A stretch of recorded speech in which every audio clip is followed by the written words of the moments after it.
Hey guys, this is EckhartsLadder. Hello and welcome to another video. So, the other day we talked about Force sensitive groups and how they were impacted by Order 66. During that video I teased a future upload on the Sorcerers of Rand, and today is the day that we dig deep into this dark side group. This also ties in really well with some discussions we've had lately of the unknown regions, so I hope you guys enjoyed this video. If you do, make sure to leave a like, subscribe, and let me know what you'd like me to cover next. Also, as always, we will be doing a stream on the second channel later. I'm not sure what, but I'll include a link to that in the upper right hand corner. Anyway, the Sorcerers of Rand were first introduced in Luke Skywalker and the Shadows of Mindor. Now, this is sort of a weird book because it's not quite clear which parts of it are strictly true and which aren't. But regardless, the book is about Chronal, otherwise known as Black Hole, who I've covered in the past. Chronal was one of Palpatine's closest dark side advisors, and he worked very highly within Imperial intelligence. He was also raised among the Sorcerers of Rand, and here are a few things the book has to say about the group.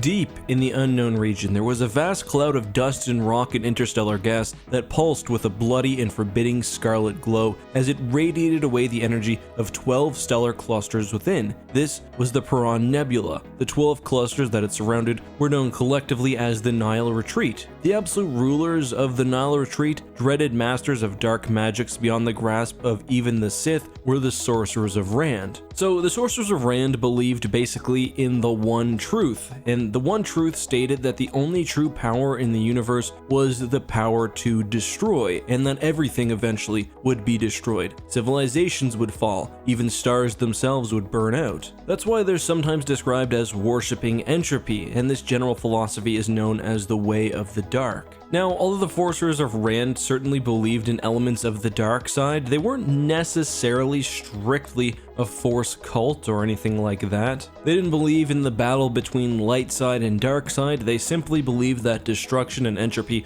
were the only real powers within the universe. So Sorcerers of Rand dedicated themselves to destruction, and they also used a power known as dark sight. This seems quite similar to many other Jedi and Sith powers. Basically, it allows them to see the future, and they believe that they can manipulate events to drive towards a specific branching outcome that they like to achieve. It was Chronal's gift with Darksight which led him to the service of Palpatine, but it's really unclear to me just how different this is than the Force visions experienced by Luke Skywalker or Anakin or countless other Jedi and Sith. And this is where it seems somewhat like Shadows of Mindor is highly exaggerating things. The book suggests that Chronal essentially shaped the current state of the Star Wars galaxy. Palpatine thought that his predictions were just really accurate, but in fact, he was dictating the progression of things in the galaxy. Anyway, another key distinction between the Sith and the Randites, or the Sorcerers of Rand, was that they didn't believe that the dark side served them.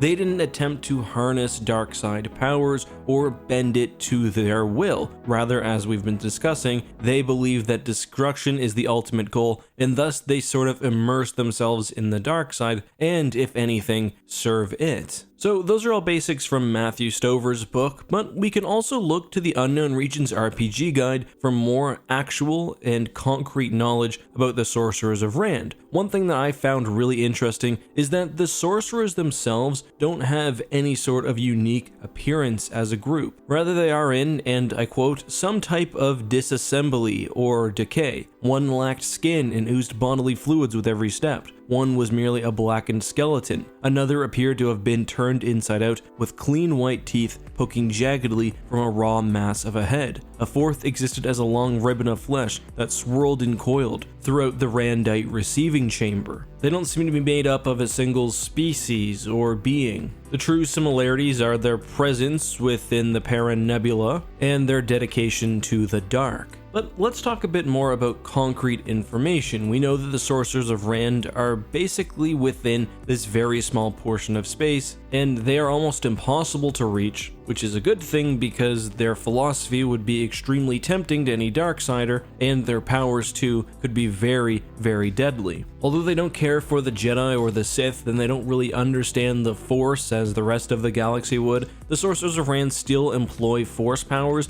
Aside from Darksight, they also use use battle meditation, and can even control lesser beings? Well, offensively, they can also attempt to channel the dark, which will cause their target to decay quite rapidly. For example, if they hit your heart, it might age 30 years in an instant. The sourcebook also deals with history and explains that the sorcerers are really the joining of three ancient philosophical groups, each of these being of course very extreme in their individual practices. One of them, the Knell of Mispili, for example, were trying to summon apocalyptic gods from the middle of space, which is, not super cool. Over time, in their secluded parts of space, these groups would eventually join together, but to be honest, wouldn't ever have too much effect on the galaxy at large, despite for the emergence of Chronal. So, put generally, the Sorcerers of Rand are not a very pleasant group. However, it's things like these that make me super interested in the unknown regions, and I just love the idea of there being this vast quantity of space that has never been explored, and which is full of these really dark and unimaginable threats. One of these is the Sorcerers of Rand, but there are certainly many, many more, and some even stranger things. Maybe if this video does well and you guys are interested, I'll cover 5 of the strangest things in the unknown region. Let me know what you think of that idea down in the comments. But guys, that's all I have for today. Hope you enjoyed this video and you learned something new. If you did, make sure to leave a like, subscribe, and turn on notifications for next time. Until then, have a great one, guys. This has been EckhartsLadder. May the Force be with you.